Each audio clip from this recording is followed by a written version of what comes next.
بسم الله الرحمن الرحيم. In the name of Allah, the entirely merciful, the especially merciful. قل هو الله أحد. Say, He is Allah, who is one. الله الصمد. Allah, the eternal refuge. لم يلد ولم يولد. He neither begets nor is born. ولم يكن له كفوا أحد. Nor is there to him any equivalent.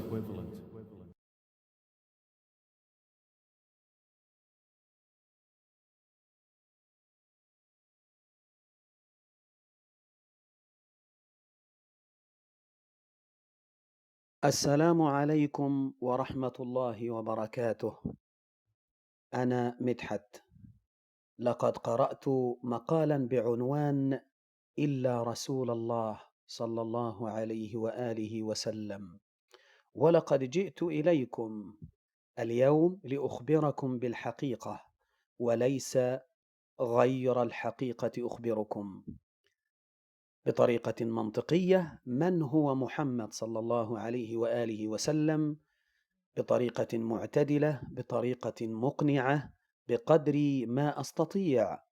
والسؤال الذي أبدأ به: فلو أنكم سمعتم كعادة الغرب وغير المسلمين عن النبي صلى الله عليه وسلم وعن الإسلام معلومات خاطئة من الكتب أو المجلات أو وسائل الإعلام، فإني أستمحيكم عذرا أن تتفضلوا بسماع سؤال واحد فقط أريد منكم أن تجيبوا عليه، وسأجيب عليه بصورة منطقية، ألا وهو: من أي الشخصيات تحبون أن نخبركم الحقيقة؟ أمن مسيحي أم من ملحد؟ فدعنا نرى أيهما يخبركم بالحقيقة، ولكن دون تعصب ودون تملق، وبصورة عقلانية ومنطقية. أدع لكم الحكم بأنفسكم. ولمن لا يعلم من هو السيد جيفري لانغ، هو البروفيسور الأستاذ الجامعي بجامعة سان فرانسيسكو بأمريكا، ومعلم الرياضيات العقلاني المشهور والمعروف، ولقد كان ملحدا ولم يكن يدين لأي دين، وقد تبنته أسرة مسلمة عاش معها ولم تضغط عليه ليتغير من الإلحاد إلى أي دين.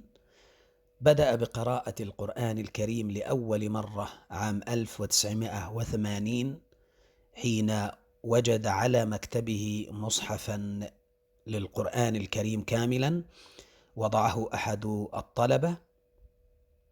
تحول إلى الإسلام وكتب بعض الكتب، أشهر كتبه على الإطلاق الصراع لأجل الإيمان، يحكي قصة حياته فيه وهو من أعظم كتبه.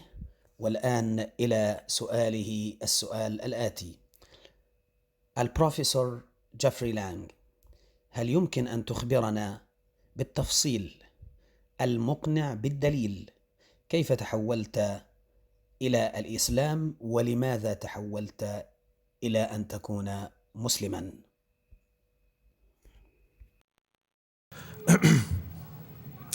In any case, when I was 28, to make a long story short, some friends of mine gave me a copy of the Quran. And one night I was sitting in Diamond Heights, my apartment in Diamond Heights in San Francisco. I was working that time at the University of San Francisco. I was 27, 28 at that time, I can't remember. And I ran out of stuff to read, and I took this gift that my friends gave me and I began to read it. And I came to the first verse. Well, I opened the Quran, read the first page, then the second, and then very quickly, in the second surah, about 37 verses into the Quran, I came upon the story of mankind. And I have to admit, I read through it very quickly. It was about 9-10 verses long, story of the first man and woman. And I recognized some of the details. It was similar to what I had learned when I was a child, but I noticed that there was something wrong. It was apparent to me that whoever authored this Quran, of course I wasn't a Muslim at the time, so I didn't have any idea who that was, whoever authored this Quran clearly did not understand the real meaning of the story, because they had obviously gotten the details confused. They didn't even understand the whole purpose of the story. And so I just read through it once, and then I read through it again, just to try to see what kind of point the author was making, and then I read through it a third time and a fourth, and then I realized this is something strange going on here. I'm going to read this much more carefully. I'm going to need to go through this story line by line, verse by verse, because it's obvious that the author is trying to bring out another point, and I wasn't quite sure what it was, but definitely he packs a lot of meaning into almost every word.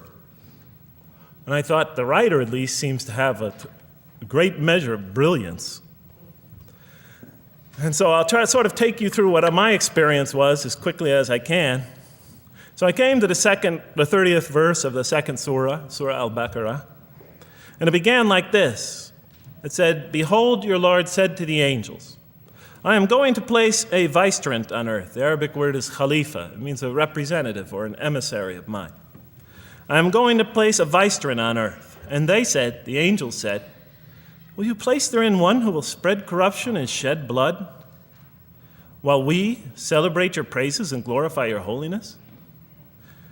And God said, he said, "Truly I know what you do not know." See, that's the verse that hooked me. That's the verse that caught my attention. That's the one that kept on making me read the story again and again and again. Because listen to the way it begins. "Behold, your Lord said to the angels, I am going to place a representative of mine on earth, a vicegerent of mine, an emissary, one who acts on my behalf." I thought, that's not the way it goes. You're not supposed to be placing man on the earth in some positive role, some elective office. You place man on earth as a punishment for his sin. Clearly, I knew the author didn't quite get the point. But still, it was an amazing line. But then I come to the next line, and it says, "And the angels say, will you place therein one who will spread corruption and shed blood, while we celebrate your praises and glorify you?" I looked at it again. I couldn't believe the question. They said, "Will you place therein one who will spread corruption and shed blood, while we, the angels, celebrate your praises and glorify you?" I looked at that and I said, exactly. That would be my question. Why would you create this being, supposedly for some positive role, when he's capable of doing tremendous wrongdoing? When he could spread corruption and shed much blood? Why would you create this violent and pernicious creature when you could create angels? As the angels clearly say, while we, the angels, celebrate your praises and glorify you. They're asking one of the most fundamental questions in the entire history of religion. Why create you, man, this utterly fallible creature, this creature who could rebel against God's will, who could do such tremendous wrongdoing, who could wreak havoc like no other creature on earth, when you can make them angels? And look where the question is being asked. It's being asked in heaven. It's almost like saying, look, why don't you just make them angels and be up here in heaven with us, Why don't you just make them angels, pop them into heaven, he's fine. Why would you put him on earth where he could feel distant from you, where he could work out his worst criminal tendencies, act them out, feeling somehow independent and apart from you and free to do whatever he wants, when you could just make them angels and put them into heaven and make them perfectly submissive to your will? I looked at that question and said, that's my question. I'm not even a single verse into the story of mankind, and there before me I see my question. That whole question, everything that I ever thought, everything that I ever experienced, everything that I ever knew was in that question. It was as if the author took my life and wanted to pick out exactly the right question to humiliate me, to provoke me, to anger me. Why create man, this most destructive and violent creature, when you could make him angels? And then look at the answer. And he said, God said, truly I know what you do not know. In modern parlance, we would say, I know exactly what I'm doing. I read that and said, what? You know what you do not know? You know exactly what you're doing? Well, please inform me. Tell me what you're doing. Because, I'm 28 years old and I haven't figured out it yet. And I have a lot of issues that I'm still dealing with that's connected to this question. You can't just get off that easy. You can't just tell me you know exactly what you're doing. Not after what I've been through. Not after you made me this way. And then I realized, of course, I was arguing with a God I didn't even believe in. And that would happen several times as I read through the Quran. And sometimes I would just get into so agitated by what I read, I'd start arguing with this voice that I'm reading before me, that's calling to me. So we turn to the next verse. Well, it turns out that the Quran just doesn't dismiss the question. It starts to answer it a little bit. And in the next verse it says, and God taught Adam the names of all things. And then he placed them before the angels and said, tell me their names if you are right. So this verse is clearly referring to the previous one. But notice what it says. Now, I from my own background, I remember Adam naming things, but it wasn't connected to any answer to any philosophical question. But here, notice what it says. And he taught Adam the names of all things. And I realized already, just from the first verse, you got to read these verses very carefully because it's packed with a lot of symbolism and meaning. And he taught Adam the names of all things. So here we see Adam is not only just a creature who knows how to name things, who's acquiring the gift of language, but he's also a learning creature. God is teaching him. Now right here, right in this verse, and it'll come even clearer in the subsequent verses, that the very first thing that the Quran is going to emphasize here is man's intellect. He is a learning creature. He is taught. And what is he taught? What is one of the great intellectual gifts he's given? In response to the angel's question, the gift of language. Because through language, mankind could not only learn, but he could learn things not only through his own experience, but he could learn things that other people have experienced of times and places that are hundreds, thousands of years and miles separated from him. And so that all our knowledge becomes cumulative. Every generation learning from the generation before it. I'm learning today from authors I read from other sides of the world that may have existed 2,000 years ago. And so we all contribute to our collective learning and knowledge. And so what I'll see later in the Quran, when the Quran will emphasize this again and again and again. Like in one verse it says, read in the name of your Lord who created. Created a man out of a tiny creature that clings. Read, it commands the reader. For your Lord is most bountiful. Why is he most bountiful? What great gift did he give you? For he taught man the use of the pen. And through it taught him what he otherwise could not know. And time again, the Quran will call upon man to use his intellectual faculties and swear by his intellectual faculties and to use them correctly because they play a fundamental role in guiding him to truth. I never came upon a scripture that puts so much emphasis on the correct use of our intellectual faculties, on the harnessing of reason, in helping us attain to faith. And he taught Adam the names of all things. And then he placed them before the angels and said, tell me their names if you are right. Okay, you have this you have this natural question about this creation of mankind. Here, this mankind is this human being, this human creature is a learning creature. He has many intellectual gifts. Here, I'm going to place these things before you. Tell me their names if you are right about man. And what did the angels say? In the next verse they say, glory to you. We have no knowledge except what you have taught us. In truth, it is you who are knowing, the wise. They say this task, this intellectual test that's put before them is beyond their grasp. Notice what they emphasize. We have no knowledge. This would take knowledge. This would take an intellect that they don't possess. In truth, it is you who are knowing, the wise. You got it. It's easy for you. You're the knowing, the wise. You have knowledge. You have wisdom. But this would take knowledge and wisdom that is beyond us. And so in the next verse we read, and he said, "O Adam, tell them their names." And when he had told them their names, notice how it's nothing for him.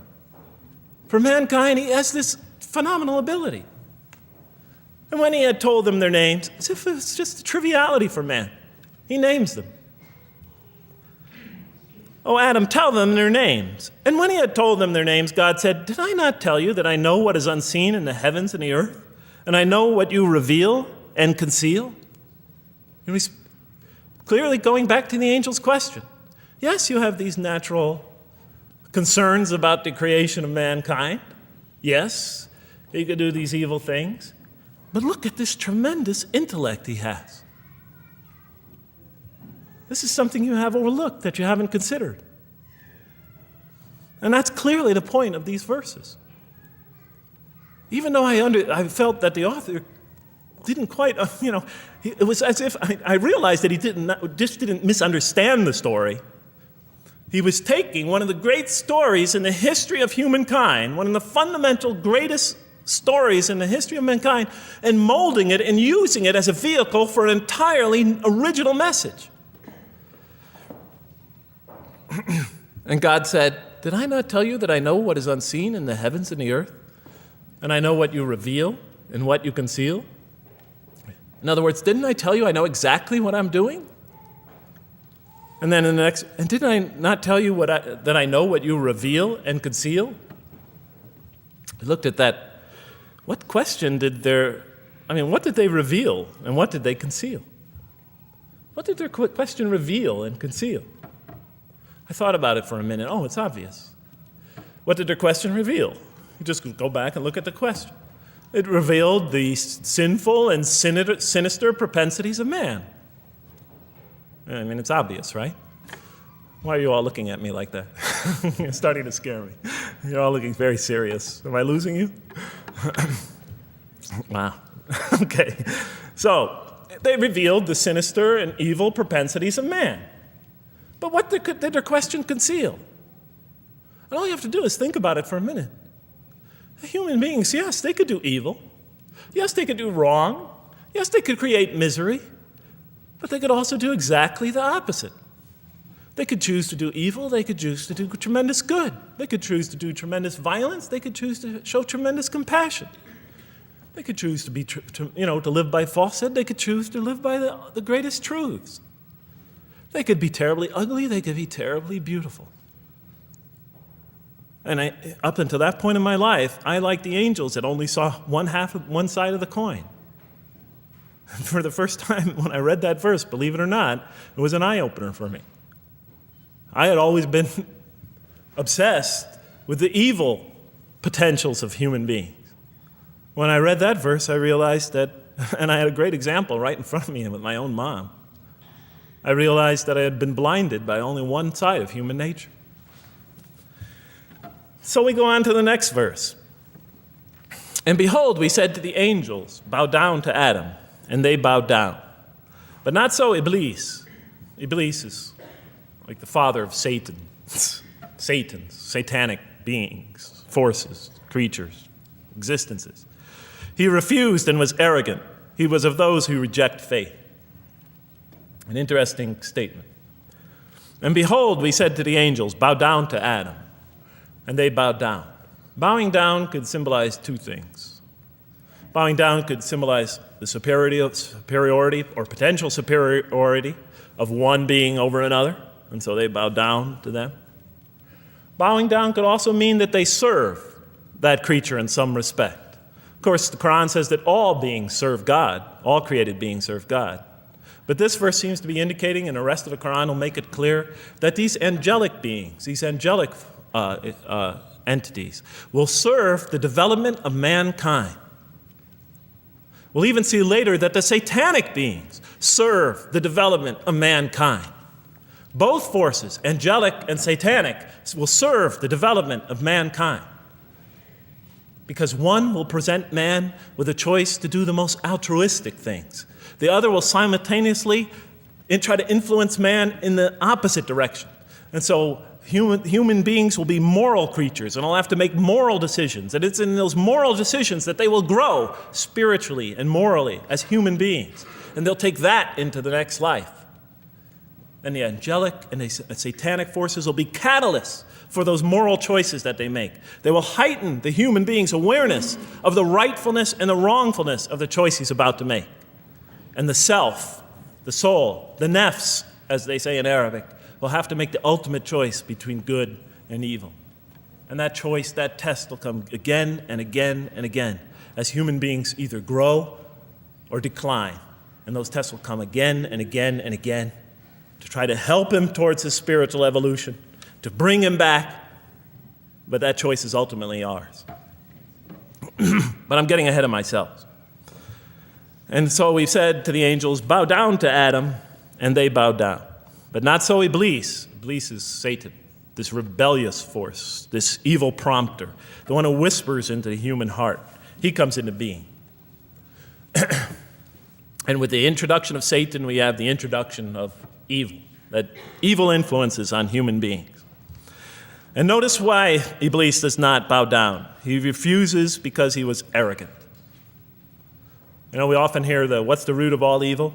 In the West, it's always money, greed, etc. Here the Quran says that, seems to be saying that the root of all evil is not always material wants. It's not always money, it's not always greed. At the heart of evil is arrogance, putting yourself above all others, of assigning to yourself special priority and neglecting the rights of others, of pride and arrogance and envy, the source of evil. He was of those who reject faith. I looked at that verse and I said, okay, I get why you would create angels to sort of influence man in a positive direction. But why in this story now are you introducing Satan? What sort of role was Satan play? And then, of course, you just think about it for a minute and you say, yes. The story is telling us that on one hand, we have these magnanimous urgings come from one direction. On the other hand, we have these satanic urgings coming from another direction. In other words, the Quran is telling us that man is not only a learning creature, but he's a moral creature. He has understanding of right and wrong. And God infuses those, allows those influences to come to him. Man is not only an intelligent being, but a moral being. And we said in the next verse, O Adam, dwell you and your spouse in the garden, and eat freely thereof what you wish, and eat freely thereof what you wish. But come not near this tree, for then you will be among the wrongdoers. I looked at this verse and I was, starting to wonder if the author was drifting back to the old story again. I was confused.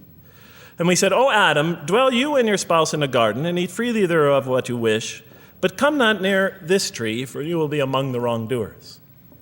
I thought it was drifting back to the old story. Man sins, man's punished for his sins with earthly life.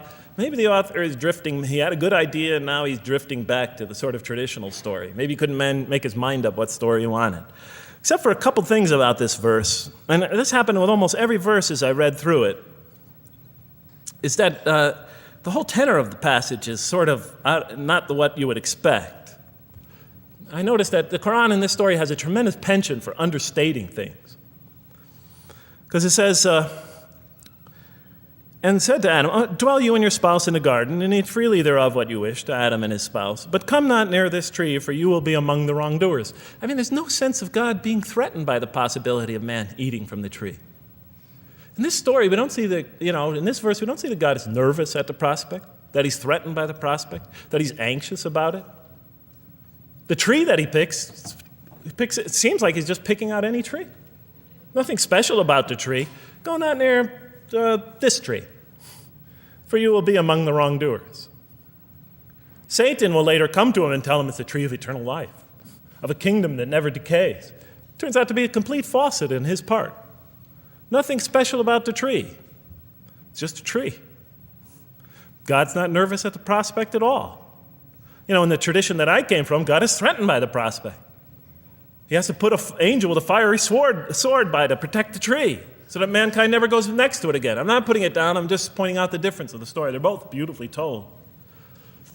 But he has to guard the tree. Why? Because if they eat from it, they'll become gods like us. This man, he already has a rebellious nature. Can you imagine if he eats from this tree? No, can't let him get near that tree. But here, just, calmly says, but if you do, you'll be among the wrongdoers. God is not worried about himself. He's just warning man, making it clear that if you do this, you've committed a wrongful deed. Again, the whole tenor of all these verses that you read through it is God knows exactly what he's doing. Okay, next verse. But Satan caused them to slip and expelled them from the state in which they were. And we said, go you all down, some of you being the enemies of others, and on earth will be your dwelling place and provision for a time. What? I said? I was expecting now the rage, the anger, the violence, the jealousy. That's what I was expecting. Okay, they eat from the tree. Where's the rage, the violence? I'm going to punish you now. You're going to sweat on earth. And you're going to suffer, and you're going to stub your toe, and you're going to work, and you're going to labor. And you're going to die there for what you did. And where is the woman? All right? And the woman, right? She's the one who's going to suffer the most, right? She'll have to suffer labor pains and monthly cycles, right? And bleeding and crying out when her children come into the world. And she'll scream out. And worst of all, the greatest humiliation, the man will rule over her. When he's obviously her intellectual inferior because she and the angels she and Satan seduced him, and he just bumbled along and committed a real, wrong deed. Well, I don't mean to make light of it. But the story is obviously different, though. No threat here. As a matter of fact, look at the way it says, O Adam, dwell you and your spouse in the garden, and eat freely thereof what you wish. But come not near this tree, for you will be among the wrongdoers. Then they make the mistake. But Satan caused them to slip and expelled them from the state in which they were. And we said, go all you down, some of you being enemies of others, will be adversaries of others. Some of you will be adversaries of each other. And on earth will be your dwelling place and provision for a time. This is not a deity losing it. If you look at it, on earth will be your dwelling place and provision for a time. That's not the words of a God that has lost, that is really extremely upset. On earth will be your dwelling place and provision for a time. But notice something else about this verse. When you read these verses for the first time, I don't know, maybe I'm nuts, and many people think I am. But when you read these verses for the first time, this is just so much that catches your attention. But Satan caused them to slip. Remember, I couldn't get that verse those words out of my head. Satan caused them to slip. To slip? The greatest sin in the history of the human race, and it's called a slip? In my culture, slip means, you just momentarily, for a fraction of a second, you lose your focus. It's not a big deal. My Uncle Bob used to always say to me, Jeff, I'm sorry I'm 5 minutes late, I slipped up. The understanding is it's no big deal. It's just a slip. That's what we say when we make a minor mistake. I slipped up. Don't worry about it. Never happen again. A slip, I said? Momentary loss of focus? The greatest sin in the history of humanity? Why we're all here? Why we're all suffering? Why we experience death? A slip? I didn't believe it. I went to my Arabian friends at that time. I didn't know any Arabic. They came to this verse. We went through it line by line. I said, now don't change any words. Just read them one at a time. But Satan made them, and I said, okay, this one right here. What does it mean? Tell me what that means. They looked at it, it says, slip. Slip. And expelled them from the state in which they were. A slip, I thought? But then maybe I was trying to force the traditional understanding, the traditional interpretation. Maybe it was just a slip. After all, they didn't commit murder. They didn't commit robbery, rape, pillaging, assault. They ate a couple of pieces of fruit. Well, it's not the greatest sin in the history of humanity by any means. And then the next verse says, and then they were expelled from the state in which they were. Well, what state were they? Let's see now. Let's go back from where we started. First, mankind is being taught. We see he's an intellectual being. Then we show he's a moral being. Moral being means he's a being that's going to have to make choices. And then God gives him this choice. It's not a huge deal. It's not the gravest sin in the history of humanity by any means. It's minor by any standards. They make it, though. We see that God originally intended to put man on earth as his vicegerent. We see a period of preparation where he's being prepared intellectually, where he's growing intellectually, where he's growing as a moral creature. When does God finally put him on earth? What signals that he's ready to begin? He makes his first independent choice. It's not the worst deed in the history of humanity. It's minor on anybody's scale, but it shows that mankind is ready to act on his own, to be his own, to make his own choices, that God has empowered him to make choices, and he's ready to make them and carry them out, and see them most often to their expected ends, if God wills. And that seems to be the only real significance of it. But I thought, maybe I'm getting this wrong. Maybe God just blows off into an angry rampage the next verse. So I look at the next one and it says, and then Adam received words from his Lord. And God turned to him mercifully, for he's oft returning, ever merciful. Well, if I had any doubts up till now that God is not enraged by what this has happened, that God hasn't prepared mankind for this choice, for what was eventually going to happen, that all this was preparation for mankind to begin his earthly sojourn in this famous allegory. If I had any doubts before now, I had them, certainly didn't have them after reading this verse.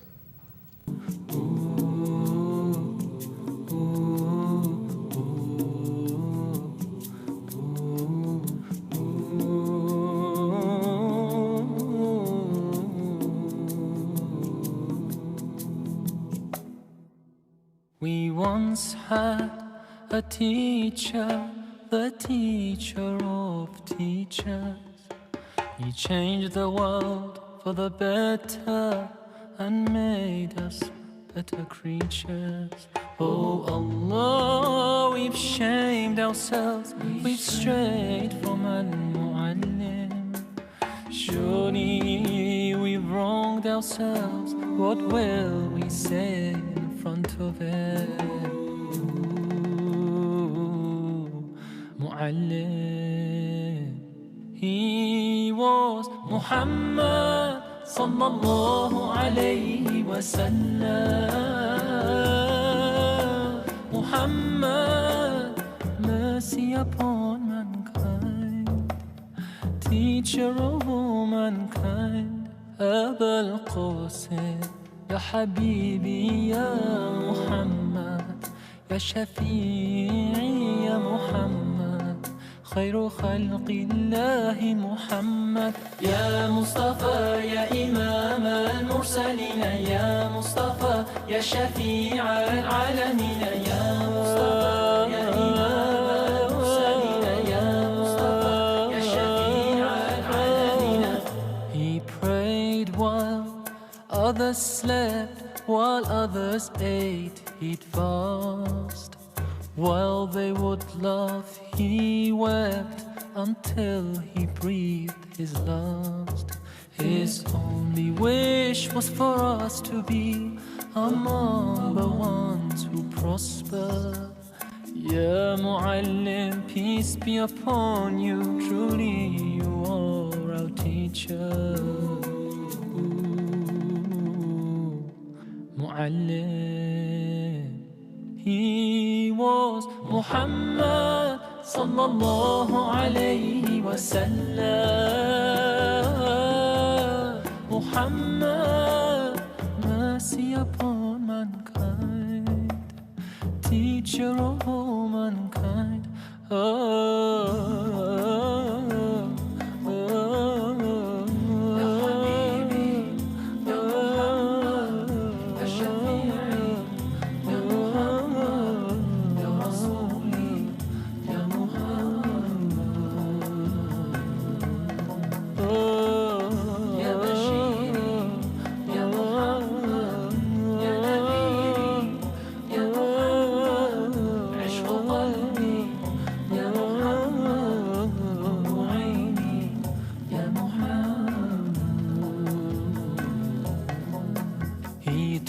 taught us to be just and kind, and to feed the poor and hungry, help the wafer and the orphan child, and to not be cruel and miserly. His speech was soft and gentle, like a mother stroking her child. His mercy and compassion were most radiant when he smiled. He was Muhammad sallallahu alayhi wa sallam. Muhammad, mercy upon mankind. He was Muhammad sallallahu alayhi wa sallam. Muhammad, mercy upon mankind, teacher of all mankind. أبا القاسم يا حبيبي يا محمد، يا شفيعي يا محمد، خير خلق الله محمد. يا مصطفى يا إمام المرسلين، يا مصطفى يا شفيع العالمين، يا مصطفى يا إمام المرسلين، يا مصطفى يا شفيع العالمين، يا مصطفى يا إمام المرسلين، معلم يا شفيع العالمين، يا مصطفى يا إمام المرسلين، يا مصطفى يا شفيع العالمين.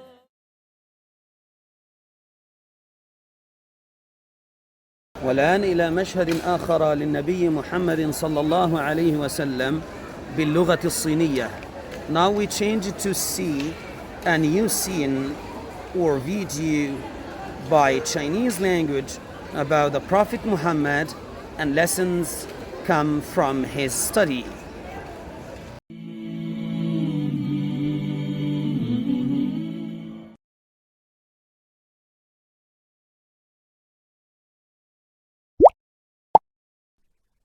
我比以往更相信宝剑不是传播伊斯兰的途径，而是先知穆罕默德言语中的朴实与诚实，以及他对弟子们的真诚与关爱，对真主、对使命的绝对执着与勇敢。这些特点铺平了道路，跨越了困难，而不是宝剑。当我结束对使者生平第2部分的阅读时，我发现自己对于没有更多的了解这位伟人的生活而感到遗憾。你会去交一个不具备美德的人作为朋友吗？谁对穆罕默德了解的更多，他就会更加坚信他。他的妻子和蒂姐整个一生追随了他，他的朋友阿布bakr对于他的忠诚从来没有犹豫过，一直坚信他。同样，阿里也为了先知冒着生命危险度过了最危险的时刻。穆罕默德给阿拉伯世界带来了一种新文化，他们拥有了信仰，直到今天，这种信仰成了世界上最有生命力的强大力量。燃起阿拉伯人火炬的人就是穆罕默德。如果我们要通过给人们留下的影响来评判一个人的伟大，那么无疑穆罕默德愿主福安之是历史上最伟大的伟人。他严格要求自己，力争提升居住在荒芜的沙漠和炎热气候中的野蛮人民的道德与精神，并且已成功地实现了这个目标。在历史上，没有任何一个改革家能与他比肩。我们也很难发现像他一样实现自己梦想的人。那不仅仅是因为他执着于自己的信仰，而且也只是这种信仰促使阿拉伯人走上了他们现在所走的这条信仰之路。穆罕默德，愿主福安之，创新了一个阿拉伯人民从来没有过的强大的崇高典范，这凸显了穆罕默德的伟大的人格魅力。他的弟子们毫不犹豫地牺牲生命和消耗财富，奋斗于实现这个最高的典范。我相信穆罕默德这样的人真能引领这个世界，将会给当代文明带来最缺乏的和平与幸福。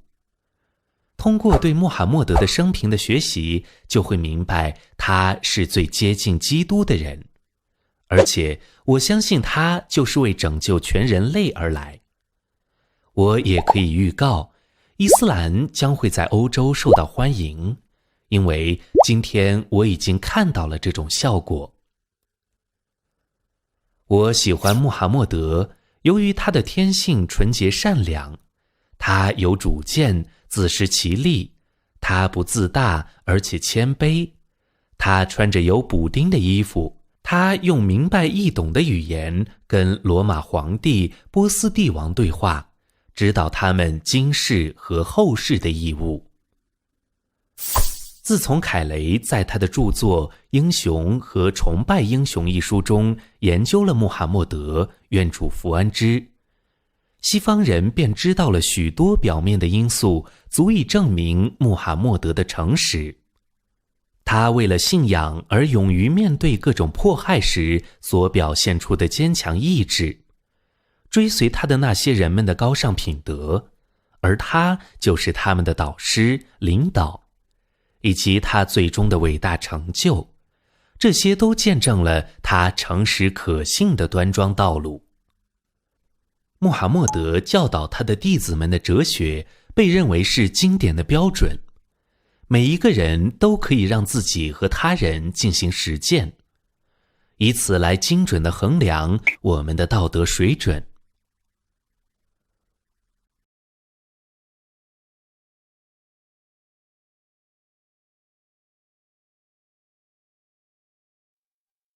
الله أكبر الله أكبر الله أكبر الله أكبر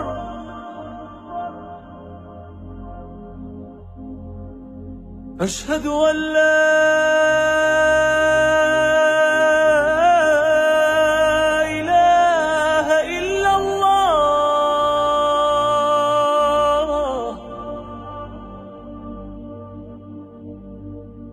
أشهد أن لا إله إلا الله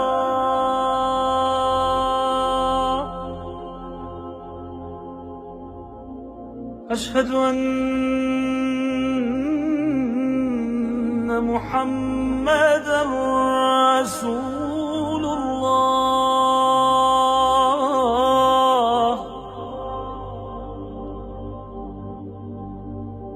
أشهد أن محمدا رسول الله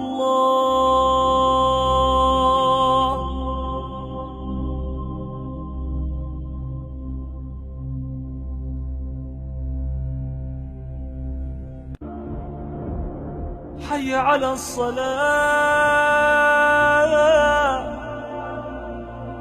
حي على الصلاة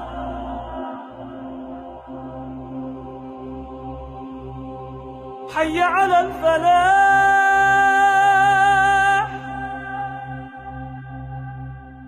حي على الفلاح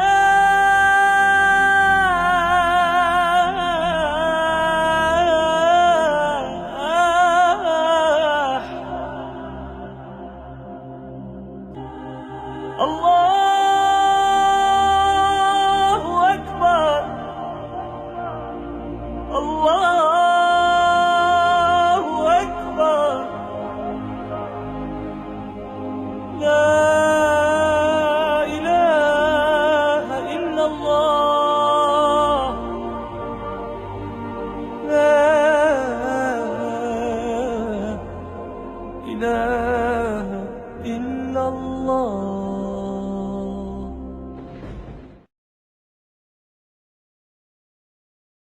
What are the things that Americans don't know about Muslims? Let's make a list right here. It's like, zip. I think most Americans don't know that Jesus is an important part of Islam. The Virgin Mary is the most talked about woman in the entire Quran. I think the biggest misconception that people have about Muslims is that Islam is this new thing in America. The reality is that American Muslims have been a part of our country since the first slave ships arrived on its shore. I know Muslims named Isa after Jesus. I have a cousin named Musa for Moses, named after Moses. Islam is built and intertwined with Judaism and Christianity. I think there's misconceptions that people have about Muslim women in general, that we're meek, we're docile, we're oppressed, we all wear black, we're all Arab. Usually when we think about Islam, we think about one thing, and that is sort of immigrant groups from South Asia or the Middle East. When in fact, especially in the United States, Islam is something much larger and more diverse than that. I challenge all those misconceptions just by sitting in front of you today. I'm African American. I don't speak Arabic. I like wearing color. I don't wear all black. I've been to the Olympic Games. I've won a medal for my country. I'm born here in the United States. Muslims are not monolithic. We come from very different backgrounds. You know, they're athletes and artists. They're doctors, nurses, they're cabbies. Some of us are uber religious. Some of us are heathens with impunity. They're, people who work in the labor movement. They're people who work in the civil rights movement. We're somewhere in the middle is a Venn diagram of people like myself. I want my children to grow up in a country where they can stand on the highest skyscraper and say that they are proudly Muslim American, proudly Palestinian American, and that the world will accept them and love them. These two are mutually exclusive concepts, to be an American and to be Muslim. Like, these things don't belong in the same sentence, when in reality, those things coming together, American Muslims, American Jews, American Mormons, American Christians, American atheists, that notion is actually the most patriotic thing you can be.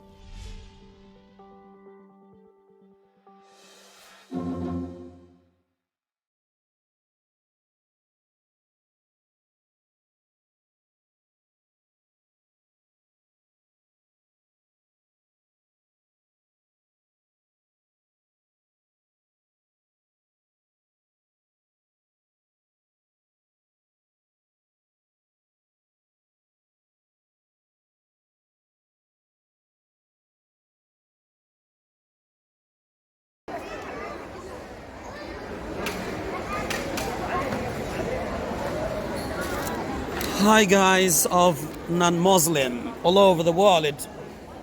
Before I ask my question, a logic question, a persuasive question, and I want you to search the internet to answer this question, but please go home and breathe in, breathe out. Calm down, slow down before you're thinking about the question answer. And before the question, I have some short introduction. We have tons of lists for famous people converted to Islam. What do you think they converted to Islam for? First, Muhammad Ali, the greatest in America, the boxer, and his follower, Mike Tyson. Also, we have Janet Jackson, the sister of a legendary Michael Jackson, converted to be Muslim. Do you think why? Omar Sharif, the Egyptian star, and he was Jewish before with the name Dimitri Shalhoub, and now converted to be Omar Sharif as a Muslim. Do you think why? Do they need money to convert it to be Muslim? I think no, and I want you to think. It's a logic question. My question is, why did famous people convert to be Muslim? Please search the internet and give me the answer for this question. Assalamu alaikum wa rahmatullah متابعية من غير المسلمين والعرب. السؤال الذي يطرح نفسه الآن هو: لدينا الكثير من القوائم حول العالم ممن تحولوا إلى الإسلام واعتنقوا الإسلام عن قناعة، بل هم الأشهر على الإطلاق. منهم الملاكم الشهير والأشهر في أمريكا محمد علي، وتابعه مايك تايسون الذي يدعى الآن مالك تايسون، وأيضا الأخت المشهورة للمغني المشهور مايكل جاكسون، جانيت جاكسون، والتي أعلنت إسلامها عن قناعة. ثم يأتي بعد ذلك أيضا الممثل الشهير عمر الشريف المصري، والذي تحول من اليهودية إلى الإسلام، والذي كان يسمى مايكل ديمتري شلهوب، ثم تحول ليصبح عمر الشريف. والقائمة تطول. آيس كيوب مغني وممثل بارع بالهيب هوب الأمريكي المعروف تحول إلى الإسلام أيضا. وسؤالي الآن والذي أود من غير المسلمين أن يستنشقوا هواء نقيا ويغمضوا أعينهم ويفكروا عن قناعة: لماذا تحول هؤلاء من اقتناع حتى ماتوا أو إلى الآن ممن لا زالوا على الحياة، على قيد الحياة؟ السؤال يطرح نفسه الآن: لماذا تحول هؤلاء إلى الإسلام؟ الجواب منكم عن اقتناع وبالبحث في شبكة العنكبوت الآن لتروا لماذا أسلم هؤلاء. أنتظر منكم جوابا مقنعا وهادئا. دمتم في أمان الله.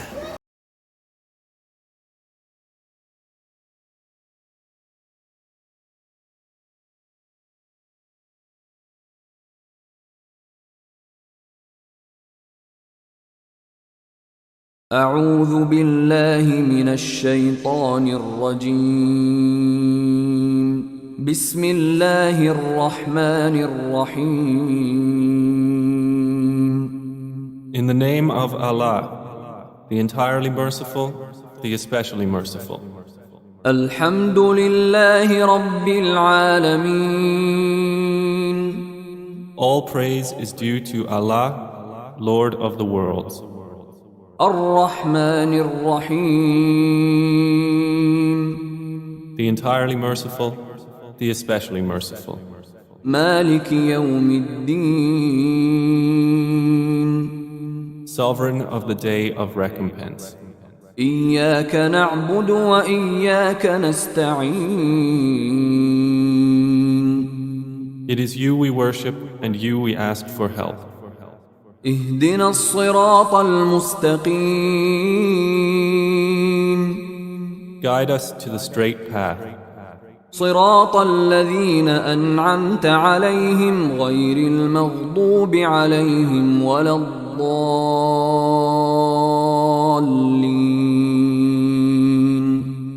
The path of those upon whom you have bestowed favor, not of those who have evoked your anger or of those who are astray.